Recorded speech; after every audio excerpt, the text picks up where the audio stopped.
Fact checking website Alt News के पत्रकार मोहम्मद जुबैर को भारतीय दंड संहिता की धारा 153A और 295 के तहत गिरफ्तार किया गया। दिल्ली पुलिस ने एक बयान जारी कर कहा कि सोशल मीडिया मॉनिटरिंग के दौरान एक ट्विटर हैंडल से मिली जानकारी के बाद मोहम्मद जुबैर के खिलाफ मामला दर्ज किया गया। जून में इसी से मिलती जुलती एक FIR बीजेपी के पूर्व प्रवक्ता नुपुर शर्मा के खिलाफ भी हुई थी, जब उन्होंने पैगंबर मोहम्मद के खिलाफ आपत्तिजनक टिप्पणी की थी। उस समय FIR में भी IPC की धारा 153A, 295 और 505 के तहत मामला दर्ज किया गया।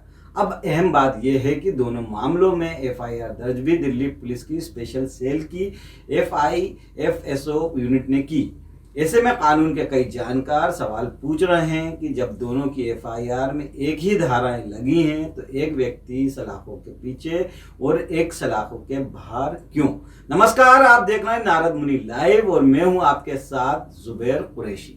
दोस्तों, IPS की इन धाराओं को लेकर BBC न्यूज ने बात की जानी मानी वरिष्ठ वकील और लेखक नित्या रामाकृष्णन से। उन्होंने दोनों धाराओं को आसान भाषा में समझाया। BBC न्यूज के मुताबिक IPC की धारा 153A के बारे में समझाते हुए उन्होंने कहा, दो अलग अलग समुदायों के बीच धर्म, जाति, जन्मस्थान, भाषा आदि के आधार पर नफरत फैलाने के उद्देश्य से किए गए किसी भी मामले में ये धाराएं लगाई जा सकती हैं। इसके तहत 3 साल से लेकर 5 साल की सजा का प्रावधान है। ये गैर जमानती अपराध की श्रेणी में आता है। वहीं IPC की धारा 295 के बारे में नित्या कहती हैं, किसी धर्म से जुड़े उपासना स्थल को क्षति पहुंचाने, अपमान करने या अपवित्र करने के मकसद से कोई भी कदम उठाया गया हो तो उस मामले में ये धाराएं लगाई जा सकती हैं। इसमें अधिकतम 2 साल की सजा है। इसमें जमानत का प्रावधान है। हालांकि नित्या यहाँ एक और अहम बात जोड़ती हैं। वो कहती हैं IPC की कौन सी धारा जमानती है या गैर जमानती है। इसके अलावा एक और कैटेगरी है जिसका ख्याल रखना भी ज़रूरी है और उसका ख्याल रखना चाहिए। अगर किसी मामले में 7 साल से कम की सज़ा हो तो गिरफ्तारी नहीं होनी चाहिए। सुप्रीम कोर्ट ने अनिश कुमार जजमेंट में ये बात कही है। पिछले 2-3 फैसलों में इसे दोहराया भी गया है। सुप्रीम कोर्ट ने यह भी कहा है कि अगर किसी ऐसे मामले में गिरफ्तारी भी होती भी है तो वजह ठोस होनी चाहिए और लिखना चाहिए कि गिरफ्तारी क्यों हो रही है। साथ ही जिस व्यक्ति के खिलाफ आरोप है उसको एक नोटिस भी देना चाहिए ताकि वह पूछताछ के लिए बुलाया जा सके और वो जांच में सहयोग कर सके।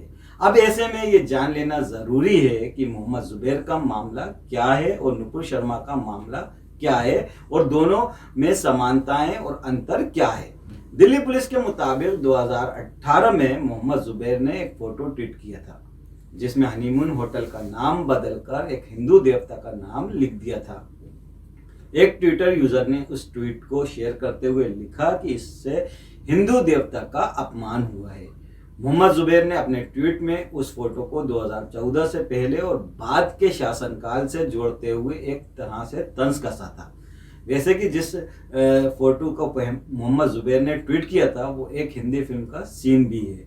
नित्या कहती हैं मोहम्मद जुबैर ने जो ट्वीट किया है वो हो सकता है कि वो किसी व्यक्ति विशेष को अच्छा ना लगे, लेकिन धारा 153A लगाने के लिए और भी बातें साबित करनी होंगी। जैसे इसके पीछे का मकसद क्या है। ऐसा है कि दो समुदाय के बीच शत्रुता, नफरत पैदा कर सके या आपसी भाईचारा खराब हो। सिर्फ किसी व्यक्ति विशेष को किसी की कोई बात अच्छी नहीं लगी उस आधार पर 153A नहीं लगाया जा सकता। ठीक उसी तरह से धारा 295 लगाने पर यह साबित करना होगा कि किस उपासना स्थल को क्षति पहुंचाने का काम किया है। अगर हम बात करें तो अब वही बात करें नुपुर शर्मा की, तो बीजेपी की पूर्व राष्ट्रीय प्रवक्ता नुपुर शर्मा ने 26 मई को एक टीवी कार्यक्रम में यानी कि एक टीवी डिबेट में पैगंबर मोहम्मद के खिलाफ आपत्तिजनक टिप्पणी की। सोशल मीडिया पर नुपुर शर्मा का काफी विरोध किया गया, उन्हें धमकियां दी गईं। कानपुर में 2 पक्षों के बीच सांप्रदायिक हिंसा हुई जिसमें कई लोगों को गिरफ्तार भी किया गया। 1 दर्जन से ज्यादा मुस्लिम देशों ने इस मुद्दे पर विरोध दर्ज कराया। कतर और ईरान ने भारतीय राजदूत को बुलाकर और तलब कर किया। कतर ने इस मुद्दे पर भारत से माफी मांगने की मांग की। बीजेपी ने नुपुर शर्मा को पार्टी से निलंबित किया और नवीन जिंदल को पार्टी से निष्कासित किया। दिल्ली पुलिस ने नुपुर शर्मा को मिलती धमकियों के तहत उन्हें सुरक्षा व्यवस्था दी। दिल्ली पुलिस ने नुपुर शर्मा के खिलाफ आईपीसी की धारा 153, 295, 505 के तहत मामला दर्ज किया, लेकिन नुपुर शर्मा को अब तक गिरफ्तार नहीं किया गया। अब सवाल ये उठता है कि दोनों मामलों में धाराएं एक तो कार्रवाई अलग अलग क्यों? दिल्ली पुलिस का जवाब, आखिर दोनों मामलों में धारा एक सी हैं, तो एक मामले में गिरफ्तारी हुई है, दूसरे मामले में अब तक गिरफ्तारी क्यों नहीं? बीबीसी न्यूज़ के इस सवाल पर नित्या कहती हैं, ये सवाल दिल्ली पुलिस से मैं भी पूछना चाहती हूँ। ये सवाल आपको पुलिस से पूछना चाहिए। बीबीसी ने दिल्ली पुलिस के डीसीपी आईएफएसओ केपीएस मल्होत्रा से उनका पक्ष जानने के लिए कई बार फोन किया। बीबीसी के मुताबिक उन्हीं की यूनिट में दोनों मामले दर्ज किए गए हैं, लेकिन उन्होंने समय देकर भी बीबीसी से बात नहीं की। हालांकि समाचार एजेंसी एएनआई को दिए इंटरव्यू में उन्होंने इसी से मिलते जुलते सवाल पर कहा, साल 2020 में भी मोहम्मद जुबैर पर एक केस रजिस्टर्ड हुआ था। आज 2022 है जिसमें उस एक्शन नहीं हुआ, तो ये कहना कि किसी एक व्यक्ति पर केस हुआ, उसमें एक्शन नहीं हुआ और इसमें हुआ, ये गलत है। ये सवाल तब तो नहीं आया जब 2020 वाले मामले में जो हमने पाया उसी के मुताबिक कोर्ट में स्टेटस रिपोर्ट दी।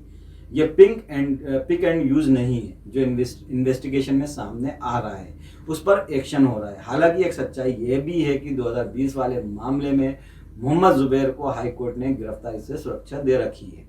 डीसीपी केपीएस मल्होत्रा ने यह भी कहा कि आपत्तिजनक ट्वीट की वजह से ट्विटर पर नफरत भरे बयानों का तूफान खड़ा हुआ, जो कि सांप्रदायिक सौहार्द यानी कि भाईचारे के लिए हानिकारक है।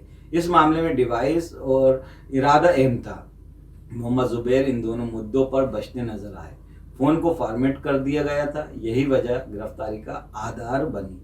अब मोहम्मद जुबैर की गिरफ्तारी की प्रक्रिया पर सवाल उठ रहे हैं। मोहम्मद जुबैर और नुपुर शर्मा मामले में एक और तार भी जुड़ता है। नुपुर शर्मा ने टीवी चैनल पर बयान 26 मई को दिया था। मामले ने तूल मोहम्मद जुबैर के ट्वीट के बाद पकड़ा। 2018 के जिस ट्वीट पर उन्हें 2022 में गिरफ्तार किया गया है, वो एफआईआर भी 20 जून 2022 को दर्ज की गई है, यानी नुपुर शर्मा प्रकरण के बाद। मोहम्मद जुबैर को किसी दूसरे मामले में पूछताछ के लिए बुलाया गया था और गिरफ्तारी किसी और मामले में की गई है। मोहम्मद जुबैर की गिरफ्तारी की पूरी प्रक्रिया पर भी अल्ट न्यूज़ के संस्थापक ने ट्वीट कर सवाल उठाए। एक जैसे ही मामले में एक जैसी धारा में दिल्ली पुलिस की दोहरी नीति किसी की समझ नहीं आ रही है, और यही वजह है कि दिल्ली पुलिस सोशल मीडिया पर जबरदस्त ट्रोल हो रही है। दोस्तों, दिल्ली पुलिस की दोहरी नीति कहाँ तक जायज़ है? अपनी राय कमेंट करके हमें ज़रूर बताएं, और ख़बर पसंद आए तो उसे लाइक करें, शेयर करें, और हाँ, चैनल को सब्सक्राइब करना न भूलें। नमस्कार, जय हिंद।